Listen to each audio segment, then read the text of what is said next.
স্বাদু গাজরের হালুয়া তৈরি করার জন্য 1 কেজি গাজর খোসা ছাড়িয়ে নিয়েছি আর এর মধ্যে দিয়ে দিচ্ছি 2 কাপ তরল দুধ আর এর মধ্যে দিয়ে দিব 2 টুকরা এলাচ আর 1 টুকরা দারচিনি।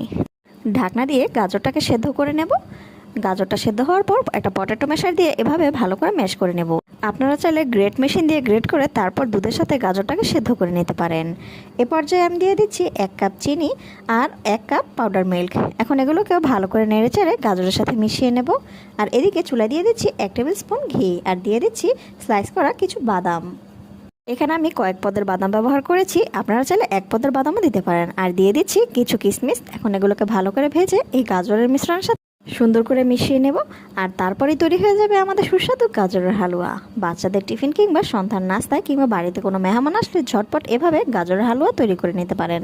Thanks for watching. বন্ধুরা, ভিডিওটি ভালো লাগলে অবশ্যই আমার চ্যানেলটি সাবস্ক্রাইব করবে আর লাইক কমেন্ট শেয়ার করতে কিন্তু ভুলবে না। নেক্সট ভিডিও দেখার আমন্ত্রণ রইল।